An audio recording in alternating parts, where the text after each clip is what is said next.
Olá, meus alunos. Nós vamos iniciar aí a quarta unidade de História. Vamos falar sobre a crise do capitalismo, né? E da democracia. E espero que vocês estejam aí atentos, estejam com caneta e papel na mão para fazer as anotações.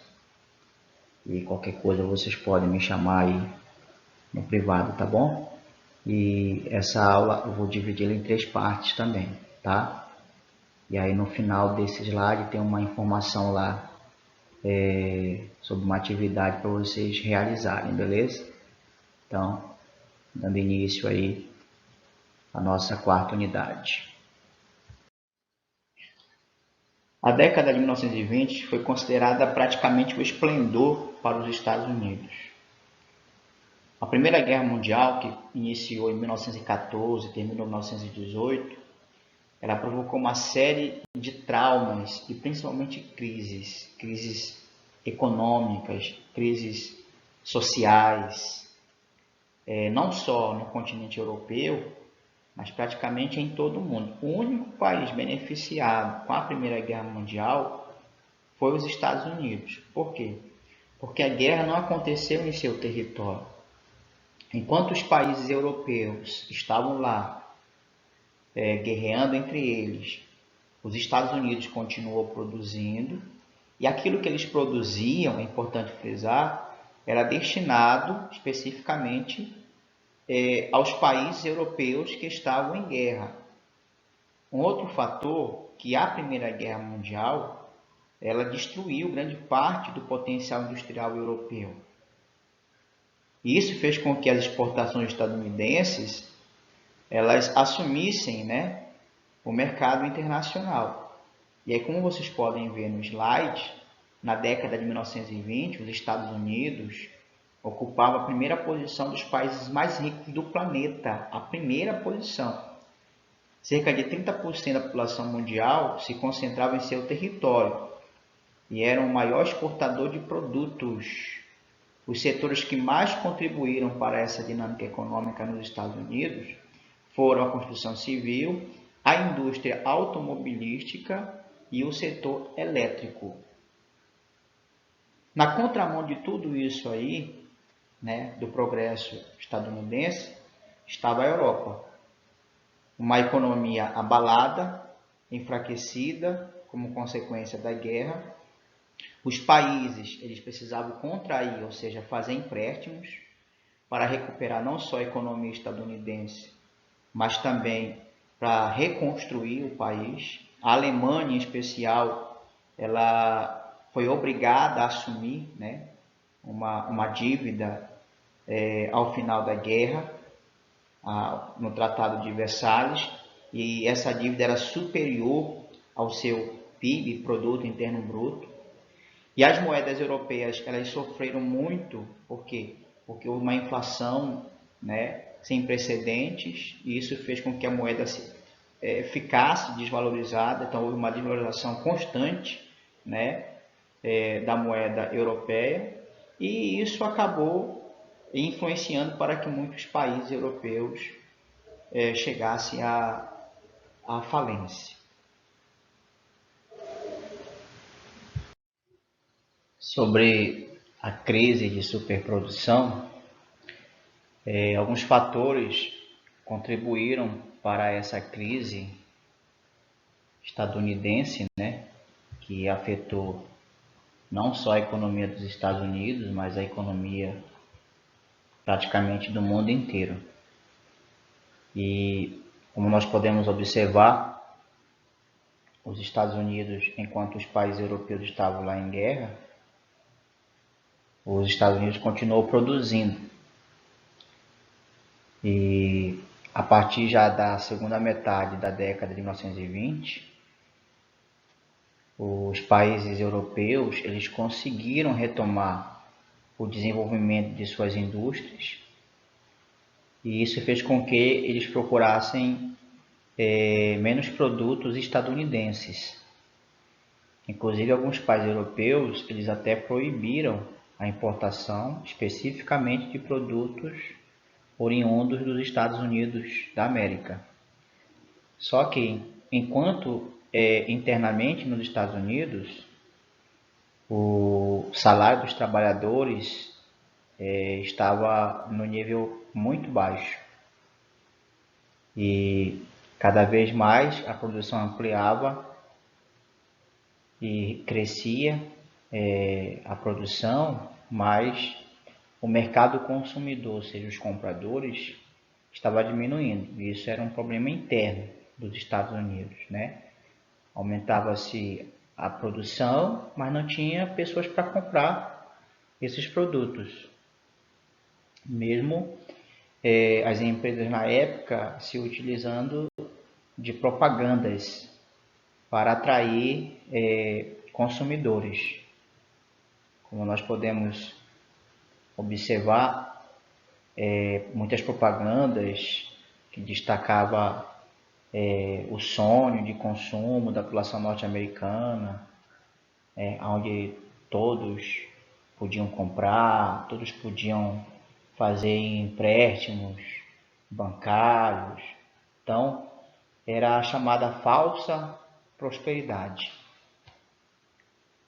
E aí esse conjunto de fatores acabou provocando essa grave crise nos Estados Unidos, que ficou conhecida como a crise de superprodução, ou a Grande Depressão de 1929, ou o crash, né, da Bolsa de Valores de 1929.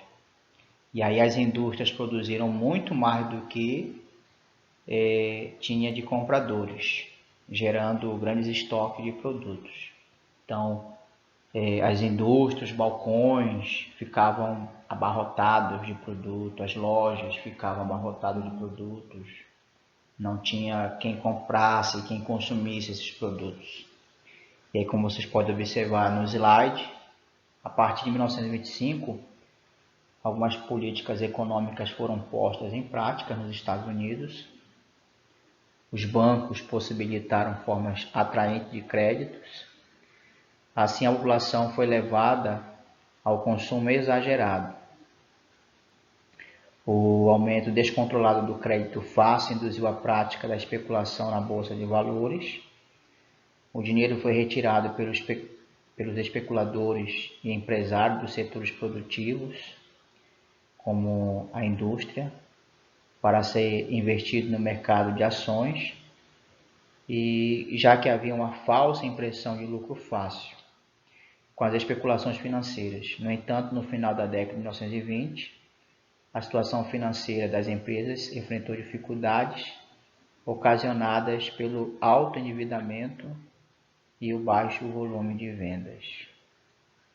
Então, foram aí os fatores que contribuíram diretamente para a crise de superprodução estadunidense. E aí surge essa pergunta, né? Será o fim do capitalismo? Então, em 1928, a crise ela já se anunciava. E aí mesmo com indícios, né, dessa crise, os investimentos na Bolsa de Valores faziam as ações subirem rapidamente. E os valores eram altíssimos. Porém, isso não refletia na realidade, né, do mercado. Por quê? Porque grande parte das empresas já beiravam a falência. E do outro lado, o presidente dos Estados Unidos, né, ele se mantinha irredutível, ou seja, em relação ao liberalismo. Então, o liberalismo foi uma doutrina econômica criada por Adam Smith no século XVIII, que dizia que o Estado ele não deveria interferir na economia para garantir justamente a livre concorrência. Então, o presidente estadunidense, o Herbert Clark, que liderou os Estados Unidos entre os anos de 1929 e 1933, ele continuava com esse pensamento liberal. O que aconteceu é que no ano seguinte, em 1929, a situação da Bolsa de Valores piorou. No mês de outubro, os acionistas, correram para tentar se desfazer de suas ações.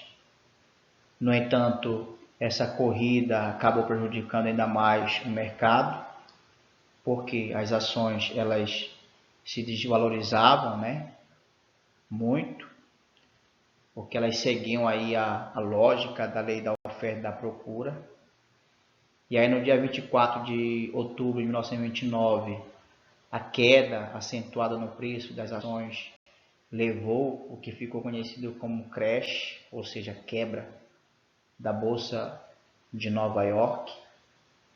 No dia seguinte, muitos acionistas tinham apenas papéis nas mãos, porque as suas ações elas literalmente perderam o valor,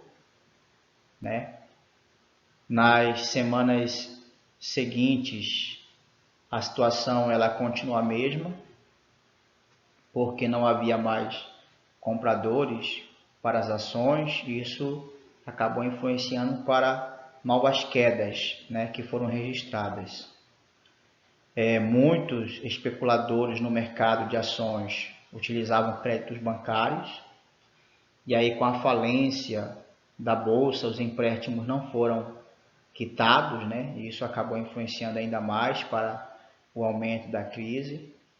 Um dos efeitos mais desastrosos da crise foi o fechamento de mais de 85 mil empresas, imagina, 85 mil empresas fechando, 4 mil bancos também, e mais de 12 milhões de trabalhadores ficaram desempregados. Então percebam um número estrondoso, absurdo, 85 mil empresas fecharam, 4 mil bancos faliram, 12 milhões de trabalhadores ficaram desempregados.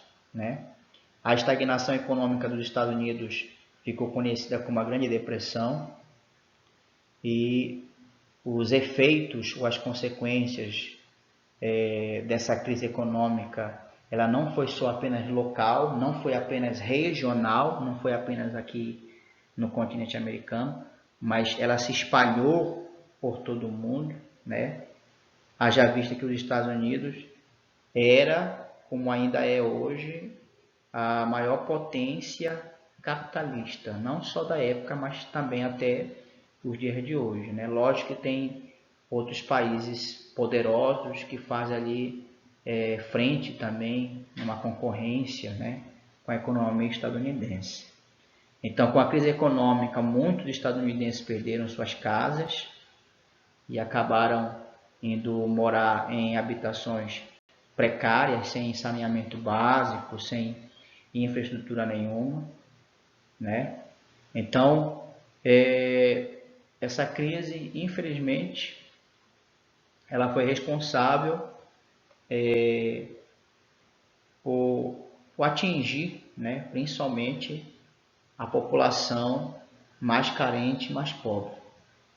Aqueles que tinham dinheiro no banco, os milionários e bilionários, o governo teve que retirar esse dinheiro para pagar dívidas. Essas pessoas, quando acordaram, praticamente acordaram falidas, sem nenhum dinheiro no bolso.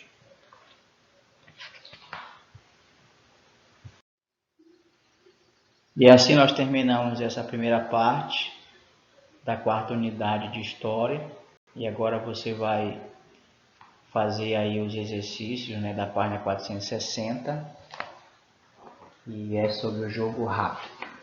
E logo vamos iniciar aí a segunda parte da aula, falando sobre a recuperação econômica, o chamado New Deal. Beleza? Então, até mais e beijo no coração de vocês.